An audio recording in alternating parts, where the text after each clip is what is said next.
दोस्तों, shuttering carpenter मिस्त्री जैसे ही अपनी हथौड़ी और आरी को लेकर के दीवार के ऊपर शटरिंग लगाने के लिए चढ़ता है तो तुरंत उसकी निगाह बगल वाले छत पर एक साड़ी पर पड़ती है, जो कि नीले कलर की साड़ी अपनी खूबसूरती से उसके आंखों में चकाचौंध पैदा कर देती है। दोस्तों, शटरिंग मिस्त्री उस साड़ी को देख करके उसी साड़ी की खूबसूरती में खो सा जाता है और देखने लगता है कि मानो नीली साड़ी में सफेद मोती आसमान के नीले नीले बादलों के बीच में मानो चांद तारों के जैसे टिमटिमा रहे होते हैं। दोस्तों, वो उसी साड़ी को देख करके उसकी खूबसूरती के अंदर खो जाता है और यही सोचने लगता है कि जब साड़ी इतनी खूबसूरत हो सकती है और जब साड़ी इतनी महंगी और कीमती हो सकती है, तो इस साड़ी को पहनने वाले लोग और ये साड़ी वाली कितनी खूबसूरत और कितनी अमीर होगी, ये इसी ख्याल में खो जाता है। दोस्तों, जैसे ही वो इसी ख्याल में खो जाता है और तभी देखता है कि उस साड़ी की मालकिन साड़ी वाली उस साड़ी को लेने के लिए आ जाती है और उस साड़ी को समेट करके अपनी बाहों में लेती है और नीचे जाने लगती है। दोस्तों, वो शटरिंग मिस्त्री जब साड़ी वाली को देखता है तो उसके होश उड़ जाते हैं और उसकी खूबसूरती के अंदर वो बिल्कुल खो जाता है और मन ही मन सोचने लगता है कि वाह ऊपर वाले, जितनी खूबसूरत साड़ी उससे 100 गुना ज्यादा खूबसूरत ये साड़ी वाली थी जो इस साड़ी को पहनती है। दोस्तों, वह इसी ख्याल में खोता है और इसी ख्याल में खोया रहता है कि तभी उसे अचानक याद आ जाता है कि ओ, मैं यहाँ क्या करने आया हूँ और मैं किस ख्याल में खो गया हूँ। दोस्तों, वह तुरंत अपने काम में लग जाता है और अपनी शटरिंग को करने लगता है। दोस्तों, किसी तरीके से वो पूरा दिन काम करता है और शाम को जब वो लोग शटरिंग करके नीचे आते हैं तो दोस्तों, उसी लड़के के सामने वो साड़ी वाली जो साड़ी को लेने के लिए छत पे गई थी उसके सामने खड़ी होती है। दोस्तों, उसे अपने सामने देख करके उसके सारे सपने पूरे हो जाते हैं और उसे वो जी भर करके देखने लगता है। दोस्तों, उसकी खूबसूरती में वो खो जाता है और दोनों की जो आंखें होती हैं एक दूसरे की आंखों में डूब जाते हैं। दोस्तों, तभी वो साड़ी वाली उस शटरिंग मिस्त्री को एक ऑफर करती है कि शटरिंग मिस्त्री, बहुत लोग मेरे यहाँ काम करने आए लेकिन मैंने किसी को पसंद नहीं किया और किसी को मैंने ये ऑफर नहीं दिया। अगर तुम मेरे साथ एक रात बिताने के लिए तैयार हो, मेरी रात रंगीन करने के लिए तैयार हो, तो मैं तुम्हें माला माल कर दूंगी और तुम्हें शटरिंग का काम करने की आज के बाद तो जरूरत भी नहीं पड़ेगी। दोस्तों, वो शटरिंग का मिस्त्री इतना सुनने के बाद मस्त हो जाता है। नमस्कार दोस्तों, मेरा नाम है शिव भगवान। स्वागत करता हूं एक और नई कहानी में। दोस्तों, आज की कहानी आपको अंदर से बिल्कुल मस्त कर देने वाली कहानी है, तो इस कहानी में आप बने रहिए और वीडियो को लाइक कर दीजिए और चैनल को सब्सक्राइब कर लीजिए, क्योंकि इस चैनल पर ऐसे ही लगातार वीडियो मैं लाता रहता हूं। दोस्तों, ये कहानी जो आपके बीच में मैं लेकर आया हूं प्रयागराज की सच्ची कहानी है और इस कहानी को शुरू से अंत तक आप देखेंगे तो आप भी मस्त मस्त हो जाएंगे। दोस्तों, एक बहुत ही सीधा साधा लड़का जो कि अपने दोस्तों के साथ शटरिंग का काम करता था, जिसका नाम होता है अभिमन्यु। दोस्तों, अभिमन्यु जब शटरिंग करने के लिए अपने गांव को छोड़ करके शहर के अंदर प्रवेश करता है तो वहीं पर शटरिंग करते हुए वो अपना गुजर बसर करने लगता है और वो मन ही मन यही सोच रहा था कि इन सारी शटरिंग को करने के बाद ढेर सारा पैसा कमाऊंगा और उन सारे पैसों को ले चल करके घर पर अपने पापा को और अपनी मम्मी को दूंगा, जहां से वो मेरे घर को बनवाएंगे और मेरी शादी की तैयारियां करेंगे। दोस्तों, वो शटरिंग करने के लिए जैसे ही एक बड़े घर के अंदर एक दिन जाता है तो वहां का नजारा देख करके वो मस्त हो जाता है। दोस्तों, वो बहुत ही खूबसूरत साड़ी को देखता है तो उसी के अंदर खो जाता है और जब साड़ी वाली को देखता है तो मानो मस्त मस्त हो जाता है। दोस्तों, उसके मन में जरा भी ये ख्याल नहीं था कि खूबसूरत साड़ी वाली के साथ वो अपने हवस को मिटा सके और अपने हवस को अपने हवस के प्यास को बुझा सके। लेकिन वो उस खूबसूरत चेहरे को देख करके ऊपर वाले के बारे में सोच करके मस्त हो जाता है और ऊपर वाले की तारीफ करने लगता है कि वाह रे ऊपर वाले, क्या कारीगरी है तेरी, तेरी कारीगरी का कोई जवाब नहीं। नीचे वाले लोग अपने लाख कोशिश कर लें, लेकिन तुम्हारी कारीगरी के आगे सब लोग फेल हो ही जाएंगे। दोस्तों, वो इसी ख्याल में था और इसी सोच में था कि तभी वो साड़ी वाली, उसके हाथ में एक हाथ में मीठा था और दूसरे हाथ में एक गिलास पानी था और वो अभिमन्यु की तरफ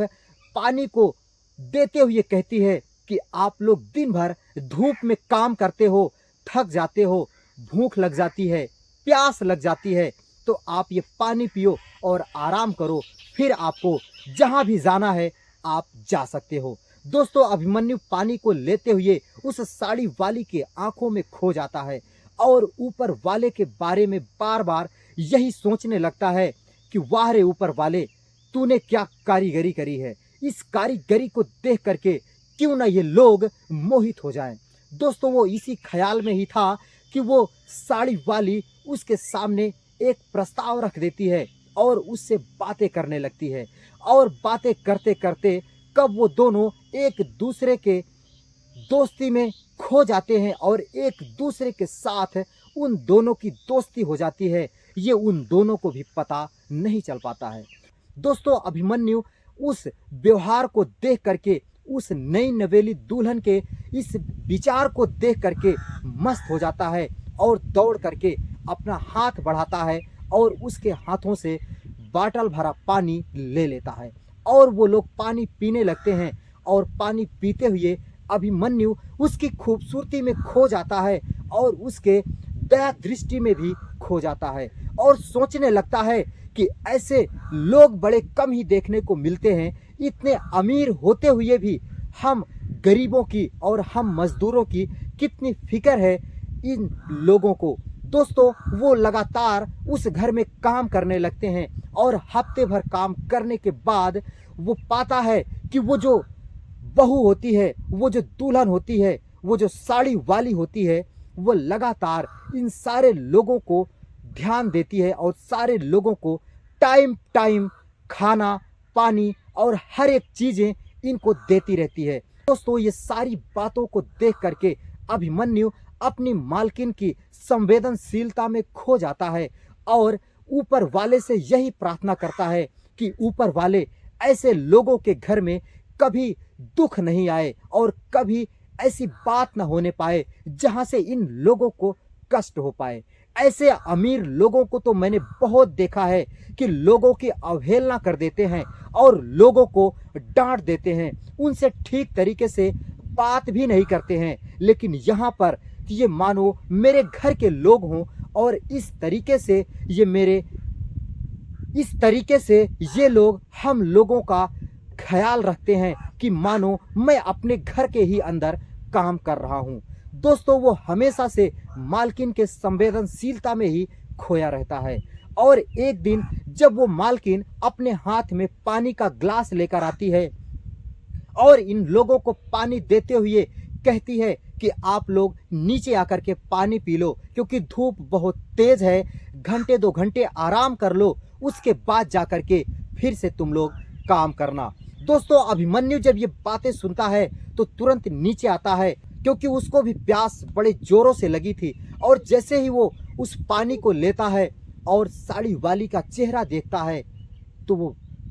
उदास हो जाता है क्योंकि उस चेहरे को देख करके वो सोचने लगता है कि जिस चेहरे पर हफ्ते भर से रौनक ही रौनक दिखाई दे रही थी, आज ऐसी क्या बात हो गई जो बिल्कुल उदास सा और बिल्कुल अकेलापन इस चेहरे के अंदर दिखाई दे रहा है। दोस्तों, वह पूछने लगता है कि मालकिन, आज क्या हो गया है आपको जो आपके चेहरे के अंदर इतनी ज़्यादा उदासी और अकेलापन दिखाई दे रहा है।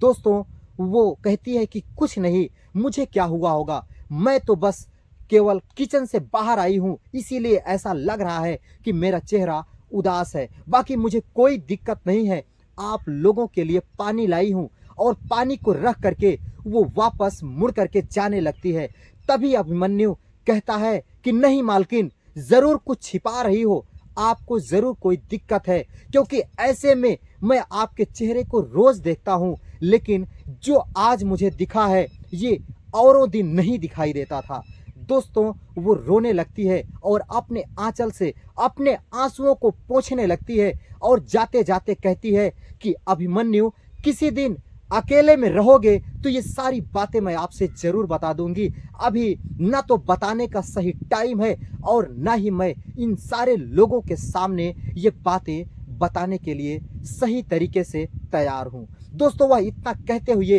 अंदर चली जाती है और अभिमन्यु और उसके सारे साथी पानी पीने लगते हैं और सारे लोग पानी पी करके अपने अपने घर चले जाते हैं। दोस्तों, अगले दिन अभिमन्यु 1 घंटा पहले ही शटरिंग के काम पर आ जाता है और अपने पलाइयों के ऊपर हथौड़ी और आरी को लेकर के चढ़ जाता है और झूठे ही कुछ न कुछ काम करने लगता है। दोस्तों, हथौड़ी की आवाज और आरी की आवाज सुन करके वो जो साड़ी वाली थी, वो जो बहू थी उस अमीर घर की, वो उस छत पर आ जाती है और अभिमन्यु को अकेला देख करके मुस्कुराने लगती है और अभिमन्यु से पूछने लगती है कि अभिमन्यु, आज तुम अकेले कैसे आ गए? हर रोज तो तुम सब लोगों के साथ में आया करते थे और आज घंटे भर पहले कैसे आ गए? दोस्तों, अभिमन्यु जब अपनी मालकिन को देखता है तो वो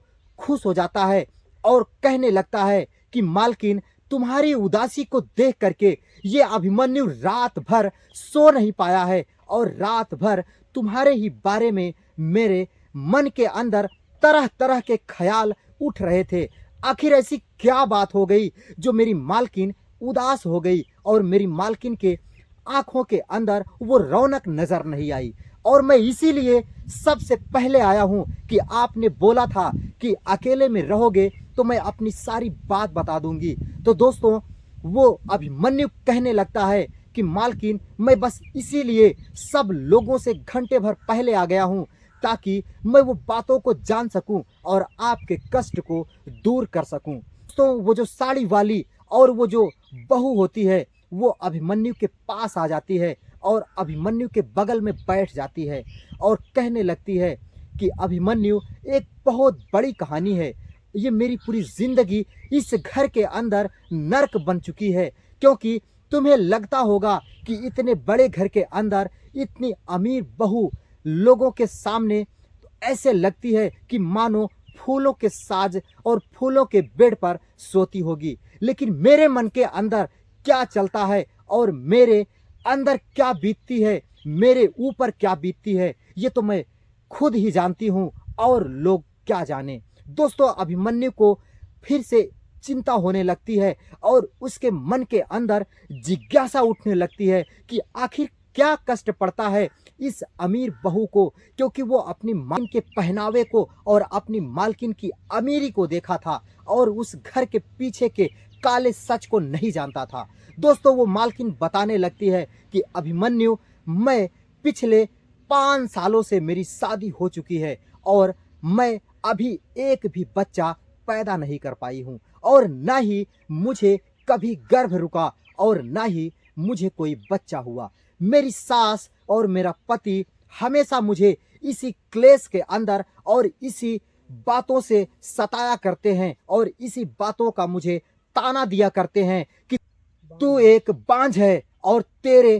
कोख के अंदर कभी बच्चा पनप ही नहीं सकता, क्योंकि कोई बच्चा पनपे कैसे, तू उसे पनपने से पहले ही खा जाती है। और इसी बात से वो मुझे हर रोज ताना दिया करते हैं और इसी बात को लेकर के वो मुझे हमेशा सताते रहते हैं। बस इसी बात की चिंता है और इसी बात का दुख है। दोस्तों, अभिमन्यु इतना सुनते ही वो हंसने लगता है और कहने लगता है कि बस इतनी सी बात मालकिन और आप गुस्सा हो गई और आप दुखी रहने लगी। अरे इसमें क्या है, आप अपना और अपने पति का मेडिकल चेकअप करवा लो। तमाम डॉक्टर और तमाम दवाइयां चल चुकी हैं जो आपको और आपके पति को दी जाएंगी, जहां से आप दोनों को वो जो बीमारी है वो ठीक हो जाएगी और आपको बच्चा भी हो जाएगा। दोस्तों इतना सुनने के बाद वो मालकिन कहने लगती है कि अभिमन्यु, दुख तो इसी बात का है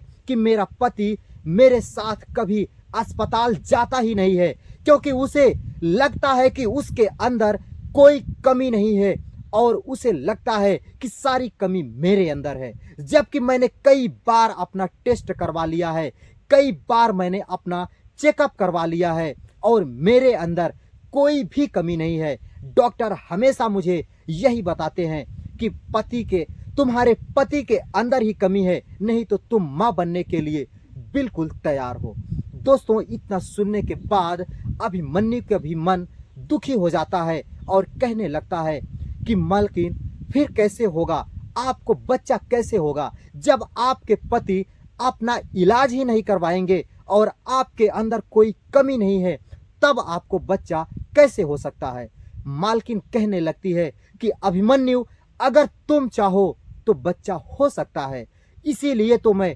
तुमसे अकेले में मिलने के लिए बोली थी और मुझे तुम्हारे ऊपर पूरा विश्वास है और मुझे तुम्हारे जिस दिन से तुमको देखी हूं उसी दिन से तुम्हारे ऊपर मुझे विश्वास था कि तुम मेरी बातों को कभी भी मना नहीं कर पाओगे। दोस्तों अभिमन्यु कहता है कि मालकिन, तुम्हारे लिए मेरी जान हाजिर है, बोलो क्या करना है, मैं वो सब कुछ करने के लिए तैयार हूं जहां से आपको खुशी मिल सकती है, क्योंकि आपने पिछले 10 दिनों के अंदर हम लोगों के साथ वो काम किया है जो एक माँ भी अपने बच्चों के साथ नहीं करती है। इतना ध्यान रखा है, इतनी सेवा की है कि मैं तुम्हारी सेवा से बहुत खुश हूं मालकिन, बताओ मुझे क्या करना है। दोस्तों इतना मौका पाने के बाद वो मालकिन कहने लगती है कि अभिमन्यु, तुम्हें मेरे साथ संबंध बनाना होगा और मेरे साथ रातें रंगीन करनी होगी, मेरे साथ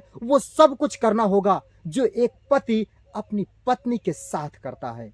अभिमन्यु इतना सुनने के बाद उसके होश उड़ जाते हैं, उसके पैरों तले जमीन खिसक जाती है और वो तुरंत उठ करके खड़ा हो जाता है और आग बबूला हो जाता है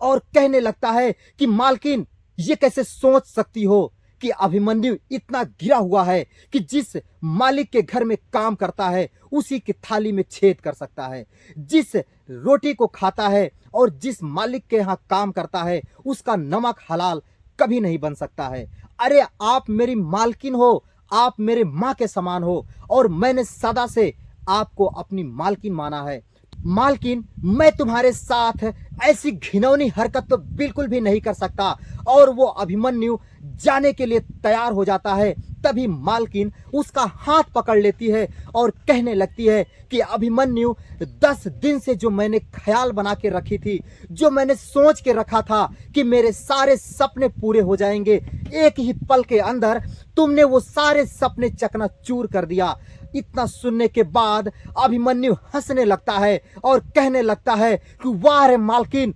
तुम्हारी जवानी की जब इतनी ही भूख सताती है और तुम्हें जब हवस की इतनी ही भूख है तो जाकर के किसी जानवर के साथ संबंध बना लो, जाकर के किसी पराये मर्द के साथ संबंध बना लो। अगर कोई नहीं मिलता है तो इस शहर के अंदर तमाम ऐसे कोठे हैं, तमाम ऐसे रेस्टोरेंट हैं और तमाम ऐसे यो हैं जहां पर जाकर के तुम्हें तमाम लड़के मिल जाएंगे, वहां पर रातें रंगीन कर सकती हो। लेकिन ये अभिमन्यु अपने मन से और अपने हृदय से तुम्हें जो माना है तो तुम्हारे साथ ऐसी घिनौनी हरकत तो बिल्कुल भी नहीं कर सकता है। इस अभिमन्यु का जमीर ये नहीं कहता है कि वो अपनी मालकिन के साथ ऐसी घिनौनी हरकत कर सके। और इतना कहने के बाद अभिमन्यु मालकिन का हाथ अपने हाथ से छुड़ा करके झटक देता है और कहता है, आज के बाद ना तो अभिमन्यु तेरी शक्ल देखेगा और ना अभिमन्यु यहां पर आएगा। आज के बाद और अभी से मैं इस काम को बंद करता हूं। इस दुनिया में बहुत सारे काम मिल जाएंगे, मैं कहीं पर भी जाकर के काम कर लूंगा। और इतना कह करके अभिमन्यु अपनी हथौड़ी को लेकर के निकल पड़ता है और मालकिन खड़े होकर के बस अभिमन्यु का राह देखती हैं। जहां तक वो दिखाई देता है उसको निहारती रहती है और रोने लगती है, क्योंकि उसके अंदर तो कुछ और ही चल रहा था। वो रोती हुई अपने आंचल से अपने आंसुओं को पोंछती हुई अपने घर के अंदर, अपने बेडरूम के अंदर चली जाती है। दोस्तों, अभिमन्यु दुखी मन से जैसे ही घर पहुंचता है और मालकिन के बारे में सोच ही रहा होता है कि देखता है उसके दरवाजे पर लोगों की भीड़ लगी हुई है। पूरा मोहल्ला एकत्रित हो चुका है, सारे लोगों में हड़कंप मचा हुआ है और वो भीड़ को चीरते हुए जैसे ही अंदर जाता है तो देखता है उसके पिता को दिल का दौरा पड़ चुका था और उसके पिताजी अपनी अंतिम सांसें गिन रहे थे। दोस्तों, अभिमन्यु चिल्लाने लगता है, चीखने लगता है और अपने पिताजी को लेकर के अस्पताल भागता है और वहां पर जाकर के तुरंत उन्हें आनन फानन में एक बेड पर भर्ती कराता है और डॉक्टर से मिलता है और कहता है कि डॉक्टर, मेरे पिताजी को बचा लो, क्योंकि मेरी दुनिया यही है, मेरा दुनिया उजड़ने वाला है। दोस्तों, डॉक्टर भी आते हैं और जैसे ही उसके पिता का चेकअप करते हैं तो कहते हैं कि बेटा, तुम्हारे पिता का इलाज तो हम लोग करने के लिए तैयार हैं, लेकिन इनके इलाज में लंबा खर्चा आएगा, कम से कम 5 लाख रुपए का इंतजाम करना होगा और तुरंत काउंटर पर जमा कर दो, उसके बाद हम लोग इलाज चालू कर देंगे। अगर इलाज में जरा भी देरी हुई तो तुम्हारे पिताजी की अर्थी निकल सकती है, क्योंकि तुम्हारे पिताजी के पास बिल्कुल भी टाइम नहीं है और समय से इलाज नहीं हुआ तो तुम्हारे पिताजी को हम लोग बचा भी नहीं पाएंगे। दोस्तों, अभिमन्यु सोच में पड़ जाता है, क्योंकि 5 लाख रुपए एक गरीब आदमी के लिए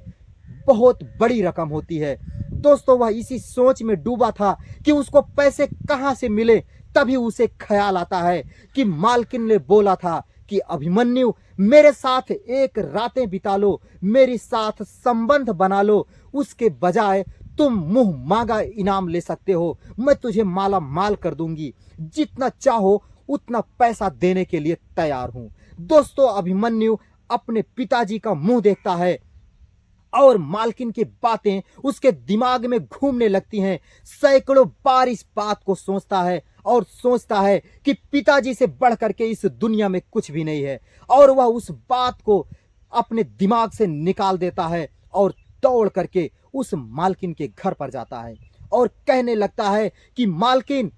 कहाँ हो, बाहर आओ। और मालकिन बाहर आती है। अभिमन्यु को देख करके वो फिर से उसके चेहरे पर रौनक आ जाती है और सोचने लगती है कि जरूर अभिमन्यु को मेरी बात रास आ गई और मेरे साथ वो सब कुछ करने के लिए आ गया है। दोस्तों, अभिमन्यु कहता है कि मालकिन, मैं वो सब कुछ करने के लिए तैयार हूं जो तुम मेरे साथ करने के लिए बोल रही थी, लेकिन मेरी एक शर्त है, मुझे 5 लाख रुपए तुरंत चाहिए, क्योंकि मेरे पिताजी अस्पताल के अंदर अंतिम सांसें ले रहे हैं। दोस्तों, वो तुरंत जाती है और कमरे से बाहर आती है और अपने हाथ में पैसों भरा एक बैग लाती है और अभिमन्यु को थमाते हुए कहती है, ये लो अभिमन्यु, इसमें पूरे 7 लाख रुपए हैं, तुम ले जाओ और अपने पिताजी का इलाज कराओ, बाकी के 2 लाख तुम अपने लिए रख लो, क्योंकि मैं पैसे से बहुत अमीर हूं, बस मुझे एक बच्चा चाहिए, अगर मुझे बच्चा मिल जाएगा तो मेरी पूरी जिंदगी हसीन हो जाएगी। दोस्तों, फिर क्या, अभिमन्यु पैसे को अस्पताल में देकर आता है और मालकिन के साथ वो संबंध बनाता है और मालकिन के साथ कई दिन संबंध बनाने के बाद वो मालकिन को गर्भवती कर देता है। दोस्तों, फिर क्या, उसी दिन से मालकिन की इज्जत उनके घर के अंदर बढ़ जाती है और इधर अभिमन्यु के पिताजी का भी इलाज हो जाता है और अभिमन्यु अब अपने घर में खुशी खुशी रहने लगता है और उधर मालकिन भी अपने घर में खुशी खुशी रहने लगती है। दोस्तों, ये इतनी सी थी कहानी, आपको कैसी लगी? अगर जरा भी अच्छी लगी हो तो इस वीडियो को लाइक कर देना, चैनल को सब्सक्राइब कर लेना। मैं मिलता हूं फिर किसी नई कहानी के साथ, तब तक के लिए नमस्कार।